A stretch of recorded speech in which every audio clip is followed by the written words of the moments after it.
Saludos, aquí estamos en la segunda parte de la lección número 8 de nuestro curso de razonamiento lógico y matemático.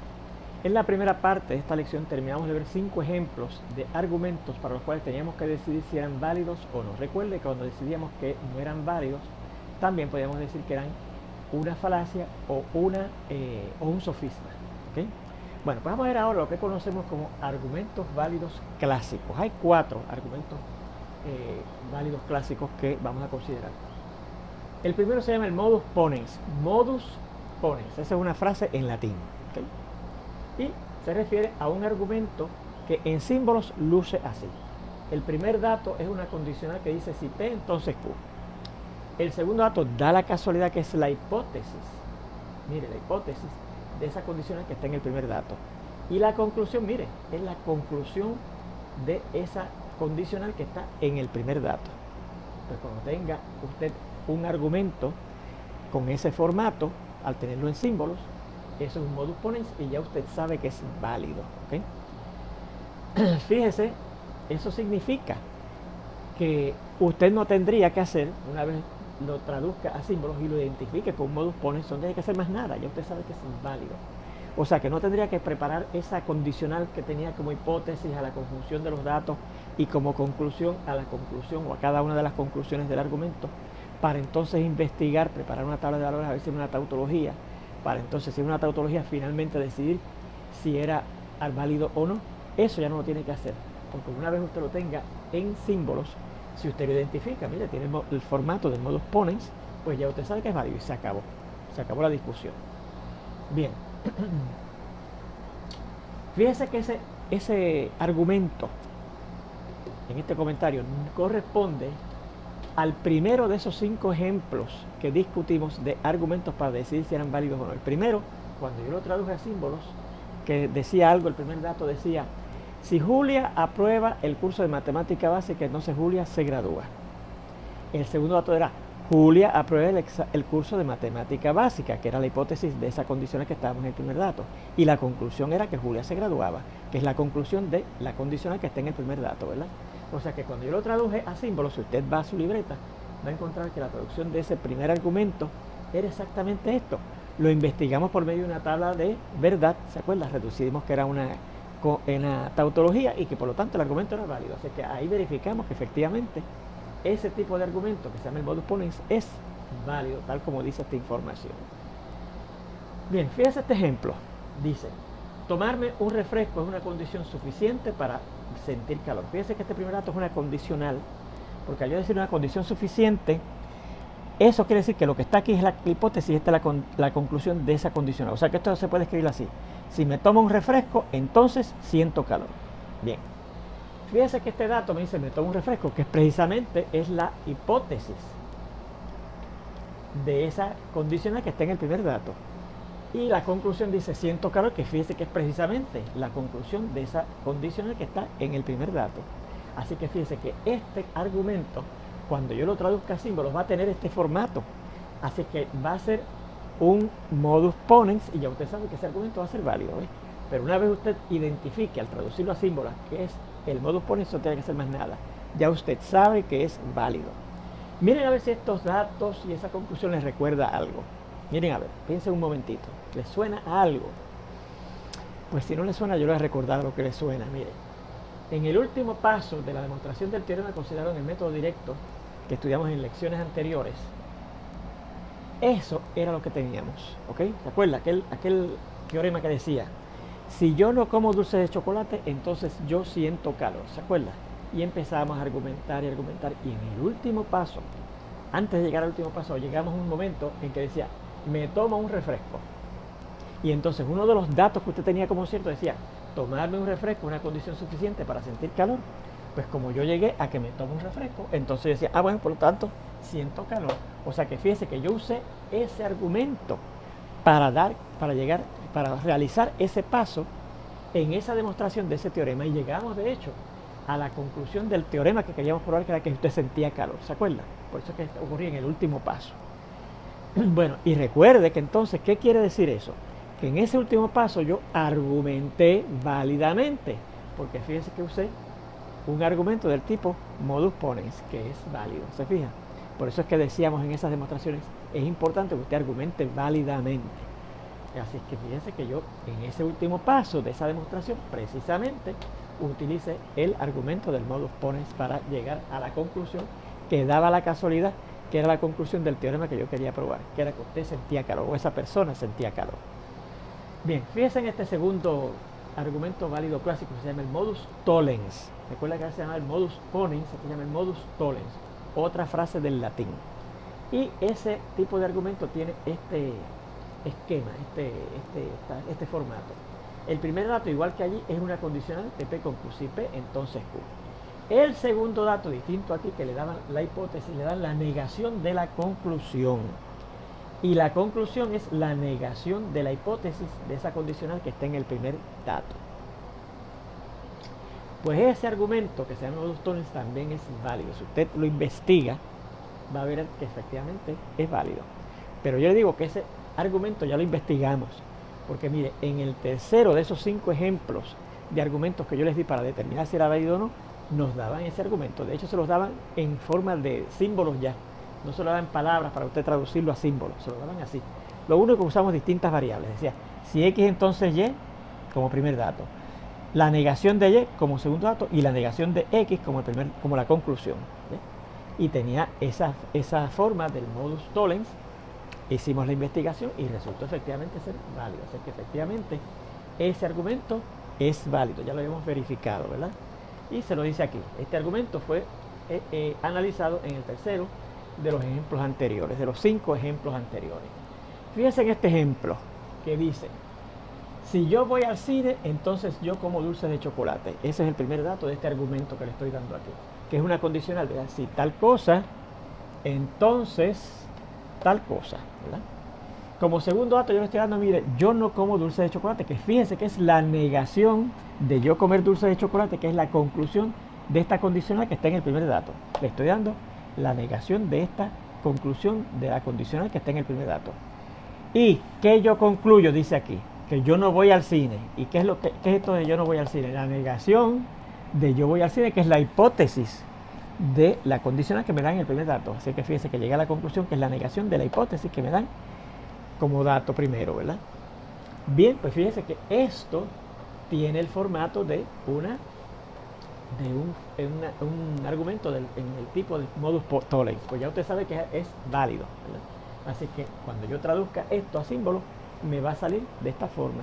Y ya usted lo identifica como que es el modus tollens, no tiene que hacer más nada, tabla, ni investigar si es una tautología, lo que sea, ni para entonces decir si es válido o no el argumento. Y usted sabe que al tener el formato del modus tollens es válido, ¿ok? Mire a ver si también esto les recuerda a usted algo, esta palabrería. Pues mire también, en ese teorema que probamos usando el primero de los métodos que estudiamos para hacer demostraciones, el método directo, había un paso en donde yo usé esta argumentación, que como hemos visto es válida.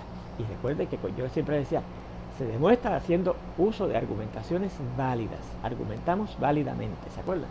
Pues mire, ¿se acuerda que en algún momento dice aquí dice que en el segundo paso de esa demostración, de ese mismo ejemplo que le mencioné aquí, yo empezaba diciendo que usted no comía dulce de chocolate, ¿verdad? Decía, yo no como dulce de chocolate. Pues entonces, como tenía esta afirmación que decía, pues si yo no como dulce de chocolate, entonces yo no voy al cine. ¿Por qué? Porque eso que dijimos, yo no como dulce de chocolate, entonces yo no voy al cine, es el contrapositivo de esta afirmación, de esa condicional, que es equivalente a esa condicional original, ¿se acuerda? Así que fíjese que yo utilicé esta argumentación en ese segundo paso de la demostración de ese teorema que decía, si yo no como dulce de chocolate, entonces yo siento calor, ¿se acuerdan? Bien, pues fíjese que efectivamente en ese paso yo utilicé esa argumentación, ¿se acuerdan? Porque yo empezaba que yo no voy al cine, ¿verdad? Perdón, que yo no como dulce de chocolate. Pues si yo no como dulce de chocolate, en el segundo paso decía, pues no voy al cine. Y de ahí en adelante seguía argumentando hasta llegamos a que tenía calor, ¿se acuerdan? Bien, el tercer argumento válido clásico se llama el silogismo hipotético. Y tiene el siguiente formato. Primeramente le dan un dato que mire precisamente es otra condicional, si P entonces Q. El segundo dato en ese tipo de argumentación es otra condicional que dice, entonces, si la conclusión de esta condicional que está en el primer dato, entonces una tercera afirmación R. Y como conclusión tenemos esta condicional también. Si P, entonces R. ¿Ok? Cuando yo tenga un argumento con este formato, el primer dato es una condicional, el segundo dato es una condicional y la conclusión es una condicional, pero con esta condición. La conclusión de la condicional en el primer dato es la hipótesis de la condicional en el segundo dato. Entonces, la hipótesis de la condicional en la conclusión es la hipótesis del primer dato y la conclusión es la conclusión de la condicional en el segundo dato. ¿Ves? Pues cuando usted tenga un argumento con ese formato, eso se llama un silogismo hipotético. ¿Ok? Silogismo hipotético. Y entonces, si usted la investiga, como investigamos esos 5 ejemplos, va a ver que es una tautología, ¿okay? Y por lo tanto el argumento es válido. Si usted investiga la afirmación esa que hay que investigar, que es la condicional que tiene como hipótesis a la conclusión de los datos y como conclusión a la conclusión del argumento, o a cada una de las conclusiones del argumento, entonces el argumento si es una tautología, entonces el argumento es válido. Pero mire, ese argumento yo lo discutí como 5.º ejemplo de los 5 anteriores. ¿Verdad? Si usted va al final de la primera parte de esta lección, verá que el último ejemplo que discutimos era un argumento que tenía ese formato. Lo investigamos como por aquel método que teníamos, ¿verdad? De hacer la afirmación que hay que investigar, decidir por medio de una tabla de verdad si era una tautología o no, y entonces de concluir que era válido o no. Eso ya lo investigamos y encontramos que efectivamente era válido. Así que como comentario, este argumento lo estudiamos.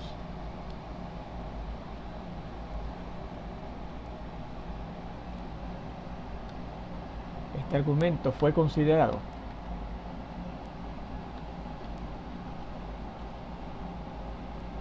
en el quinto de los ejemplos anteriores. Y efectivamente, les repito, resultó ser un argumento válido. Cuando lo hicimos, ¿verdad? Por el análisis que habíamos aprendido según la definición de un argumento válido. Que es que, repito, investigar si la condicional que tiene como hipótesis la conjunción de los datos y como conclusión a cada una de las conclusiones del argumento es una tautología. ¿Sí? Pero de ahora en adelante, cuando usted analice un argumento y resulta que después que lo traduzca a símbolos tiene este formato, ya usted sabe que es un silogismo hipotético y por la información que dice aquí, ya usted sabe que es válido, no tiene que hacer más nada. ¿Okay? Una vez lo haya traducido a símbolos, se encuentra que tiene ese formato, ya sabe que es válido y no tiene que hacer más nada. Bien, de hecho, esta argumentación no la hemos visto en ninguno de los ejemplos que discutimos cuando aprendimos o cuando estudiamos los métodos de prueba que tenían los matemáticos para demostrar sus teoremas. Vamos a ver este cuarto y último argumento válido clásico que se llama el silogismo disyuntivo.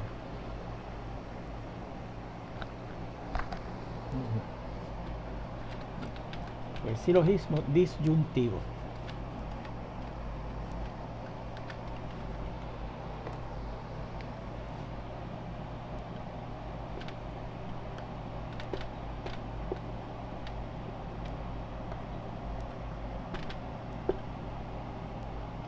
Y tiene este formato.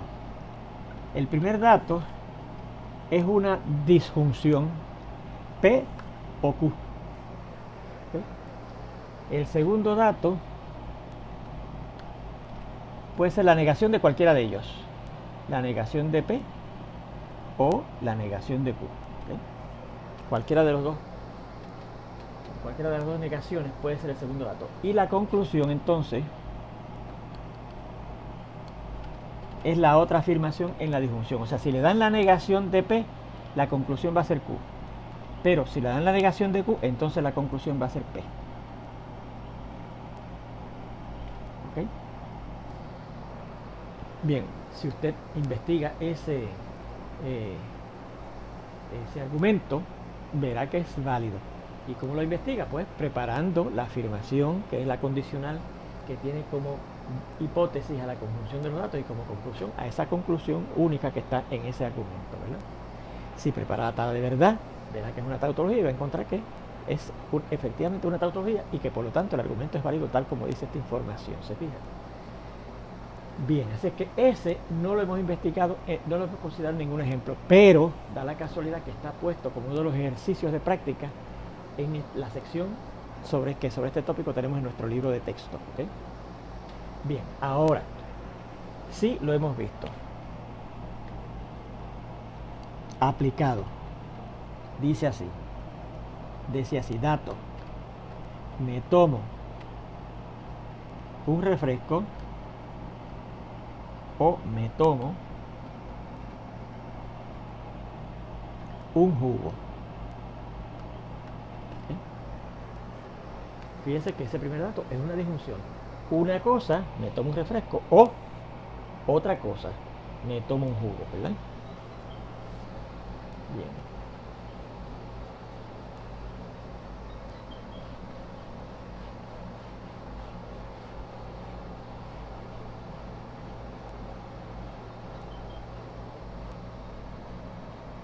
Segundo dato.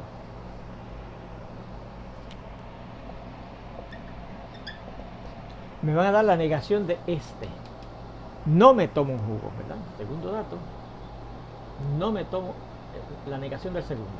No me tomo un jugo, ¿verdad? No me tomo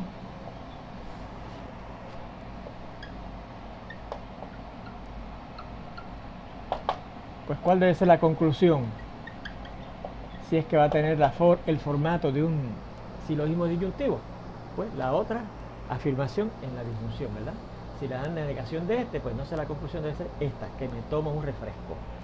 Me tomo un refresco. ¿Ok? Bien. Pues mira esta palabrería. ¿No les recuerda algo también? Otra vez.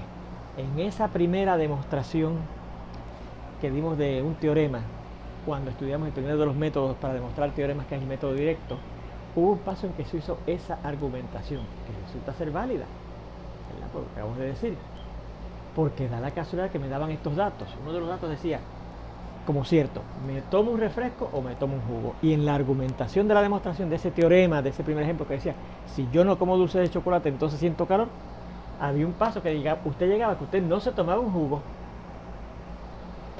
Pues entonces, ¿qué usted concluía en aquella discusión? Pues entonces usted se toma un refresco. Porque para que esa disjunción sea cierta, uno de los dos por lo menos tiene que ser cierta. Y si yo encontré que no me tomaba un jugo, tenía por obligación que ser cierto que usted se tomaba un refresco. Y de hecho de ahí era que usted pasaba al último paso, ¿okay?, de la demostración, y que entonces concluía, porque decía algo, si usted se toma un refresco, entonces siento calor. ¿Se acuerda? Que lo repasamos aquí ahorita. ¿Okay? Así es que vea que este argumento lo vimos, me parece que fue en el penúltimo paso.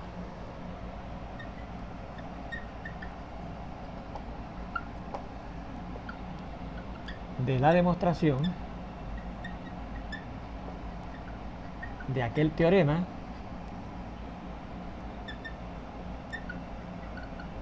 analizado cuando estudiamos el método directo de pruebas. Así que fíjese que también habíamos visto ese argumento clásico válido, ¿ok? Y lo habíamos aplicado, ¿ok? Y recuerde que en todas aquellas demostraciones yo le decía, usted tiene que argumentar válidamente, ¿ok? Bueno, pues vamos a ver, ya lo que le voy a presentar ahora no es un argumento válido clásico, sino algo que tiene que ver con entonces la demostración por el método indirecto, por contradicción o por reducción a un absurdo. ¿Se acuerdan? Que yo le dije, mire, Ya terminamos los 4 argumentos clásicos básicos, válidos, ¿verdad? Cuando demostramos un teorema que consiste de una sola afirmación por contradicción,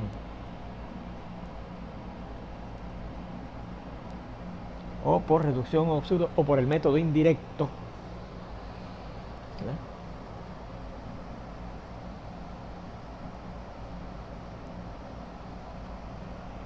Vimos, ¿verdad? Vimos que añadíamos la negación de lo que queríamos probar, de lo que indicaba, ¿verdad?, esa afirmación, que es lo que queríamos probar,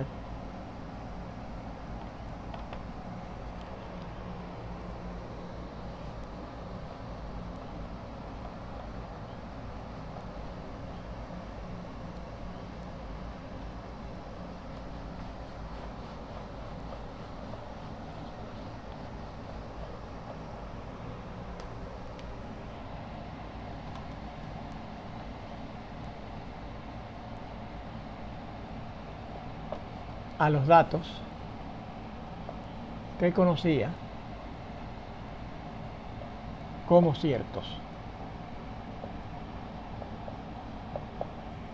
Si contradecíamos a uno de esos datos que estamos, claro, como dice ahí, suponiendo como ciertos, entonces obteníamos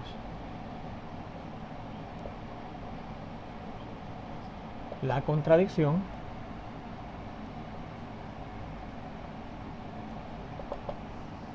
y concluíamos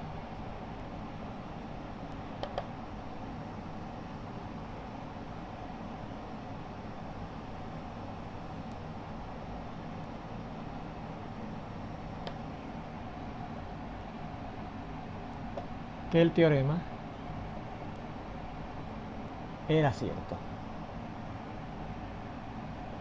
O sea, nuestra argumentación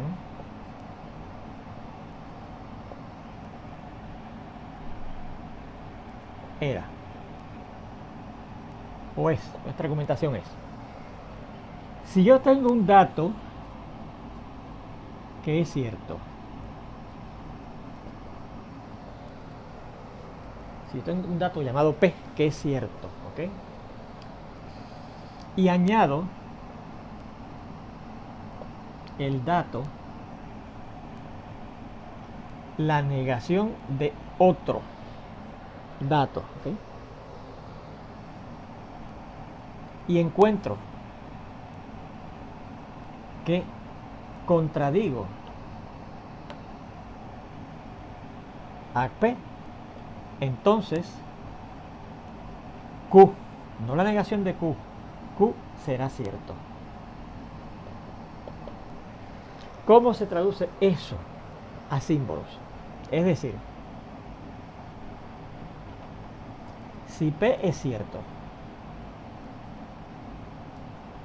y si P y la negación de Q me llevan a la negación de P, entonces eso me lleva a que Q es cierto. ¿Lo ves? Fíjense que eso fue lo que yo hice en aquella demostración por contradicción que hicimos cuando estudiamos el método indirecto, que nos daban unos datos y yo quería probar un teorema que decía el carro está dañado. ¿Se acuerdan? Yo quiero probar que el carro está dañado. Esto quiero probar. Añadíamos la negación de que el carro estuviera dañado. El carro está dañado y yo tenía un dato P que era cierto, que era aquel que usted había completado la asignación, y argumentaba y llegaba a que usted no completaba la asignación. Pues no sé, si ocurre eso, eso implica que lo que ocurre es Q, lo contrario de lo que usted supuso. O sea que esta es la argumentación, este es el argumento para aplicar la contradicción cuando usted quiere demostrar un teorema que consiste de una sola afirmación. En los problemitas de práctica hay otra argumentación por medio de contradicción cuando usted quiera demostrar que una condicional es cierta. ¿Okay? Bien. Vamos a verificar que efectivamente esta afirmación que está aquí es una tautología. Porque si es válido, ajá, yo le digo que es válido por aquí. Ajá. Y alegamos que esta argumentación es válida. Añade por aquí eso. Y alegamos que esta argumentación, esa que está aquí, ¿verdad? Si P es cierto y si ocurre esto,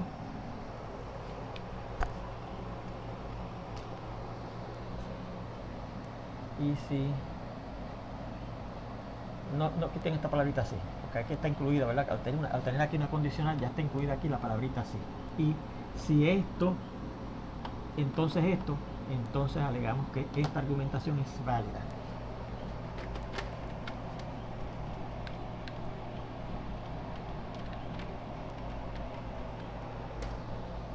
Que esta argumentación es válida. Para eso hay que investigar si esa afirmación, ¿verdad?, que dice esto, es una tautología.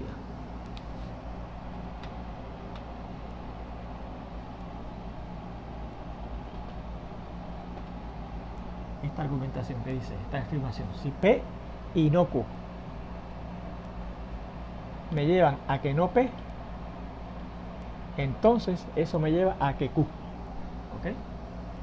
Claro, si P es cierto. Bueno, pues para investigar si es una tautología, ¿verdad?, si eso es una tautología,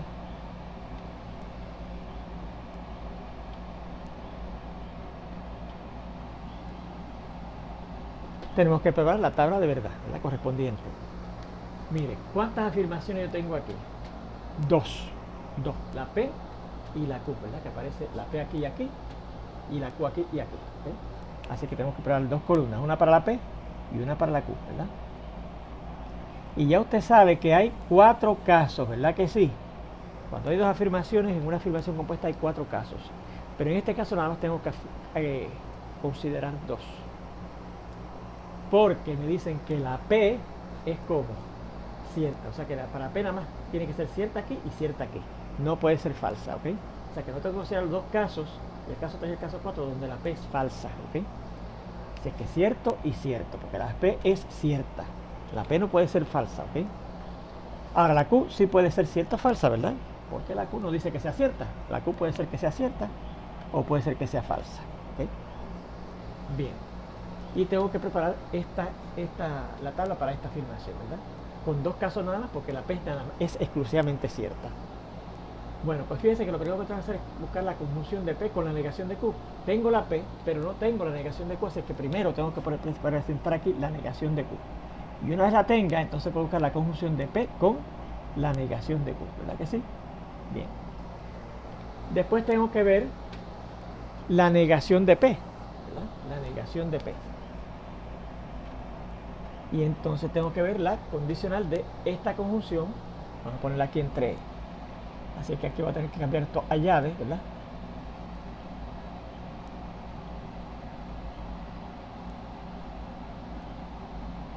La condicional de esta conjunción como hipótesis y esta negación de P como conclusión, ¿verdad? Así que ahora tendríamos que buscar la negación de P. Ah, ya la tenemos. Pues ahora podemos buscar la condicional de esto que está aquí con esto que está aquí, ¿verdad? La P y no Q. Entonces tenemos que borrar acá, voy a tener que seguir acá. Entonces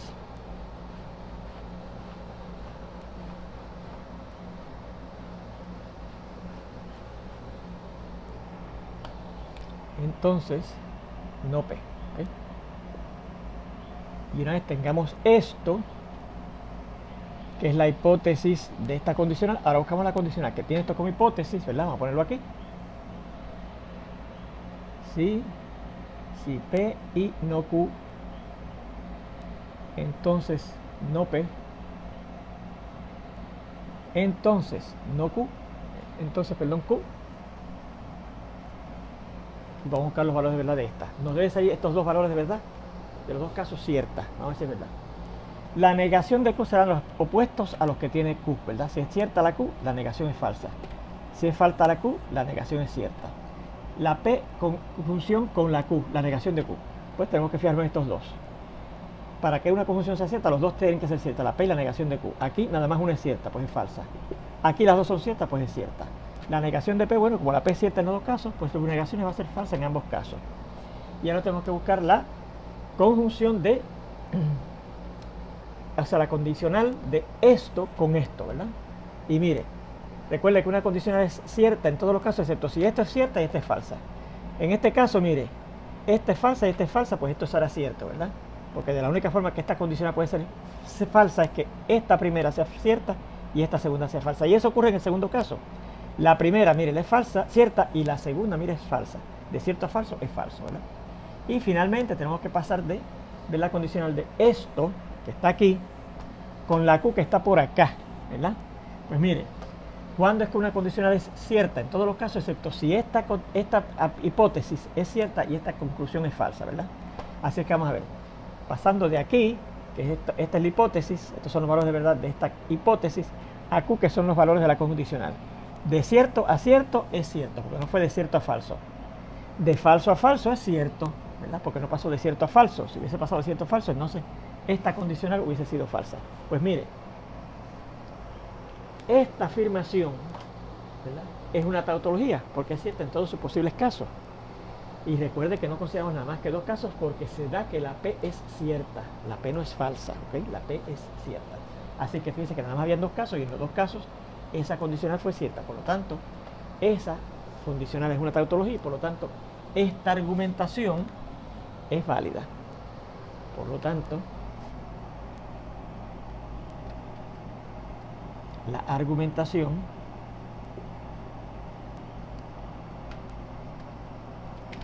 es válida. ¿Okay? Y ahí tendríamos, ¿verdad?, la verificación de que efectivamente, cuando yo discutí aquel teorema de que el carro estaba dañado por el método de contradicción, que yo hice, yo añadí la negación de que el carro estuviera dañado y argumenté. Y tenía un dato que decía que yo había completado la asignación, y en esa argumentación llegué a que usted no había completado la argumentación. Ah, bueno, pues entonces eso implica que esto, la Q, lo contrario de lo que usted supuso, que era que el carro estaba dañado, y que sería que el carro estaba dañado, era lo que era cierto, y eso era lo que yo quería probar en aquel teorema. ¿Se fija? Pues ahí tiene usted por qué esa argumentación que usamos en aquel teorema era válida. Y recuerde que allí también había que argumentar válidamente, y ese fue el argumento que yo utilicé, y efectivamente es válido. ¿Se fijan? Hay otra argumentación para ver que el método de contradicción es válido para cuando el teorema tenga la forma de una condicional. Fíjense que en este caso el teorema tiene la forma de una sola oración. El carro estaba dañado.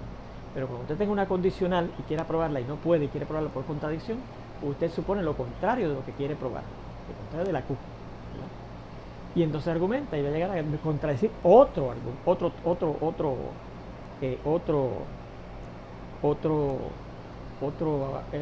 enunciado que usted sabe previamente que es cierto, y por lo tanto la condicional que usted quiere poner, que si P entonces Q, es cierta. Pero eso lo dan como un problemita de práctica. En los problemas de práctica aparecen en esta sección para ese tópico de argumentos válidos. ¿Okay? Bueno, pues vamos a ver ahora el último tópico.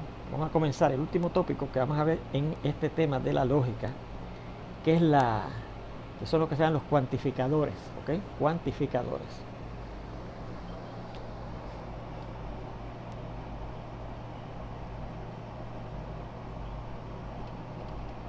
Cuantificadores. ¿Qué son cuantificadores? Bueno, vamos a empezar considerando las siguientes afirmaciones.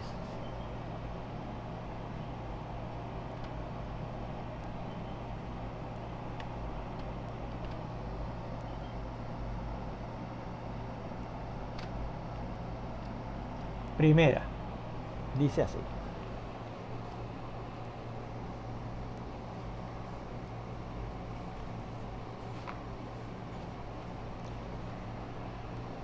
Dada una línea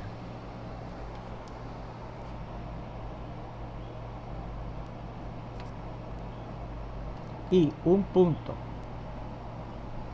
fuera de ella,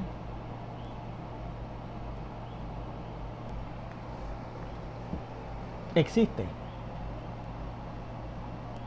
una sola recta,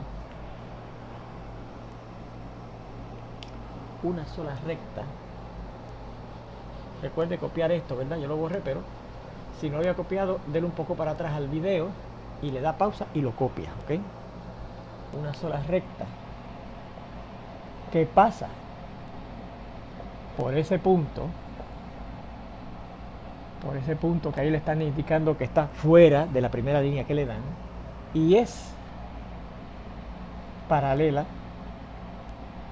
a la línea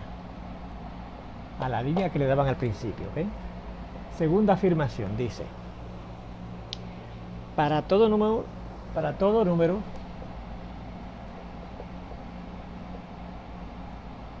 real X existe un único número real que vamos a llevar rayita X, de manera que X, una crucecita, rayita X o rayita X, la crucecita X da una cosa que se llama el cero, ¿ok? Tercera afirmación: para cualquier conjunto finito A,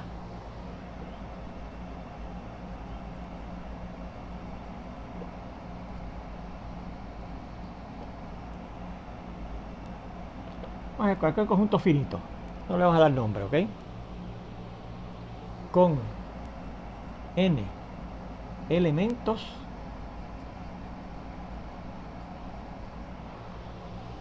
hay 2 a la n subconjuntos del conjunto.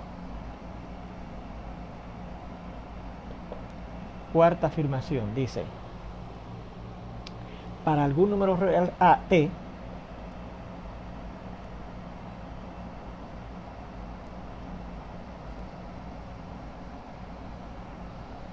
ocurre que